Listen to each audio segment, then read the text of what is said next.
Paint කරන්න සහාය අවශ්‍යද? පේන්ට් TC ගයිඩ් එකක් නොමිලේම ලබා ගන්න මිස් කෝල් එකක් විතරක්ම දෙන්න.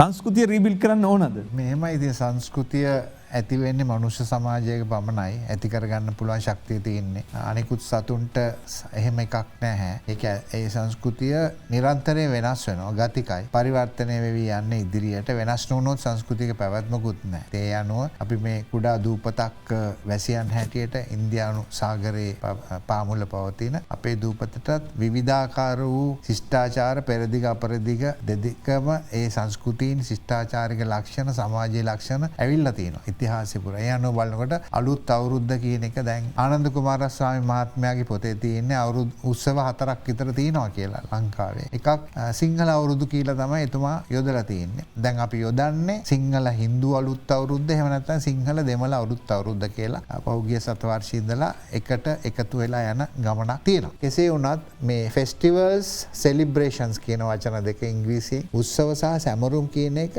හැම සමාජයකම තියෙනවා. ගෝත්‍රික ආදිවාසී වෙන්න පුළුවන්, ගැමි සමාජ වෙන්න පුළුවන්, නාගරික කවර සමාජයක. ඒවෙන් බලාපොරොත්තු වෙන දෙයක් තියෙනවා. ඒවට තියෙනවා ඉතිහාසයක්, සම්ප්‍රදායක්, ඒවට තියෙනවා ආචාර ධර්ම, සාහිත්‍යයක් තියෙනවා, විනෝදය, සතුට වගේම අලුතෙන් ජීවිතේ උපද්දලා උත්තේජනය ලැබලා දීලා සමාජගත කරලා ඉදිරියට යන සංක්‍රාන්තික අවස්ථාවක් වගේ දෙයක් කියන්න පුළුවන්. අවුරුද්ද කියන වචනේ අහුබුදු සූරීන් විග්‍රහ කරන්නේ අවුරිද්ද කියලා. ඉරු මුදුනේ. මෙහෙම. දැන් මාර්තු මාසේ අවුරුදු තිබුණා කියලා රොබර්ට් නොක්ස්ගේ එහෙම පොත්වල තියෙනවානේ. එතකොට මේ මාර්තු මාසේ පහුවෙලා අප්‍රේල් මාසෙට එනකොට අර හිරු රැස් බොහොම තද බලයි.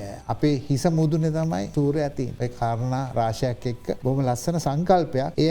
ඒක මිශ්‍රිතයි, සම්මිශ්‍රිත දෙයක්. ඒක ඇතුළේ තියෙන චාරිත්‍ර වාරිත්‍ර. චාරිත්‍ර කියන්නේ කළ යුතු දේ, වාරිත්‍ර කියන්නේ නොකළ යුතු දේ. එතකොට ඒ කියන්නේ ඒක ඇතුළේ සම්ප්‍රදායක් තියෙනවා. සම්ප්‍රදාය පැවතගෙන එනවා. හැබැයි ඒක වෙනස් වෙනවා. අපේ ආහාර රටාව වෙන්න පුළුවන්. දැන් අවුරුදු දවස්වල අපි කතා කරන අපේ ආහාර රටාව. දැන් ලෝකේ අනිත් රටවලුත් එක්ක ගත්තාම සමහර සිද්ධි අපිටම ආවේනික දේවල් තියෙනවා. අපි කෘෂිකාර්මික රටාව දැන් ඔබ දන්නවා දීවරවල ගත්තොත් එම රිටිපන්න ක්‍රමයේ වගේ ඒවා. ඒක සංස්කෘතිමයයි හැබැයි ආර්ථිකමය අපිට අනන්‍යතාවයත් සහිත දේවල්. ලෝකය තමන්ගේ අනන්‍යතාවයේ සහිත දියුණු වීම තමයි අනිත් ජාතීන් අතර ආකර්ෂණයකට ලක් වෙන්නේ. අපි ඇඳුමින් පවා සමහර දැන් අපි ගත්තොත් ජපන් ජාතිකයන්ගේ මූලික ඇඳුම කිමෝනාව වුණාට ඒගොල්ලෝ පහු කාලේ වෙනකොට අර අපි කතා කරන වෙස්ටර්න් පැත්තේ තියෙන ඇඳුම් වලට ගිහිල්ලා තියෙනවා. ඒතකොට ඒගොල්ලන්ගේ අනන්‍යතාවය අර විදිහට තියාගෙන හැබැයි මොඩර්න් වෙලක් තියෙනවා. මේ දෙකම කරගෙන යන ජාතීන් තියෙනවා. අපිත් එහෙමනේ දැන් ඔබතුමා ඇඳන් ඉන්නේ මමත් ඇඳන් ඉන්නේ යුරෝපීය ඇඳුම. ඒතකොට අපේ අනන්‍ය වූ ජාතික ඇඳුම් අඳින තැනුත් තියෙනවා. හැබැයි අපි ඒතර ශ්‍රී ලාංකික ලෙස පෙන්නනකොට අපේ දැන් උගක් ඔය දේශපාලඥයෝ ඇඳගෙන ඉන්න ඇඳුම තමයි අපේ ජාතික ඇඳුම වශයෙන් පරිවර්තනය. හැබැයි අපි අර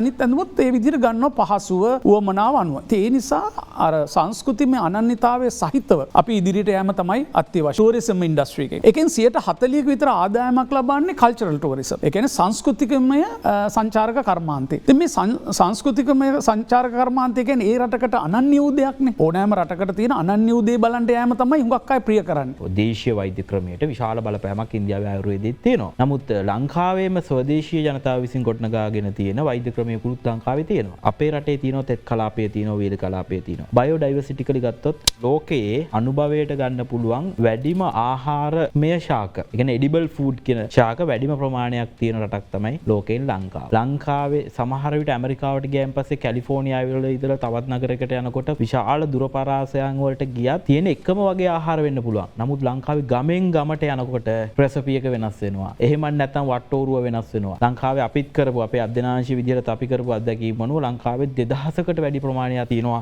ආවේනික ආහාර වට්ටෝරු. ලංකාව කිතුල් ශාකය තියෙන ලෝකේ රටවල් 50ක විතර. නමුත් සාර්ථකව දැන් අපෙන් පස්සේ කරනවා සාර්ථකව කිතුල් පැණි නැත්නම් කිතුල් හකුරු වගේ දේවල් නිෂ්පාදනය කරන්න ලෝකේ දැන හිටපු එකම ජාතිය තමයි ලංකාව. මේ වෙනකොට අපි ප්‍රයෝජනෙට ගත්තා නම් අපිට නැවත රීබිල් කරන්න දෙයක් නැහැ කියලායි මට හිතෙන්නේ. මේ තියෙන අනන්‍යතාව අපි ප්‍රයෝජනෙට ගත්තා නම් මේ වෙනකොට අපි සෑහෙන දුරක් ගිහිල්ලා. අපි සිංහල අවුරුද්ද කියන concept එකට ගත්තොත් අපි එතනදි මට ඉතින් අපි ඒක කුටුම්බයට සීමා වෙලා ඉන්නවා. අපි එතනින් එහාට යන්නේ නැහැ. දලදා පෙරහැර අපි එළියට දෙන්න උත්සාහ කරාට අපි සිංහල අවුරුද්ද ගේ ඇතුළෙම තියාගෙන කැවුම් කිරිබත් කාලේ ඉවර කරන තත්වයක් තියෙනවා. මම හිතන්නේ අනිවාර්යයෙන්ම අපිට සිංහල අවුරුද්ද හරහා අපි අලුත් දෙයක් කරන්න. ඒ කියන්නේ අලුතෙන් හිතන්න, අලුතෙන් රටක් හදන්න අවශ්‍ය ගොඩාක් මූලාශ්‍ර අපේ සිංහල අවුරුද්ද තුල තියෙනවා.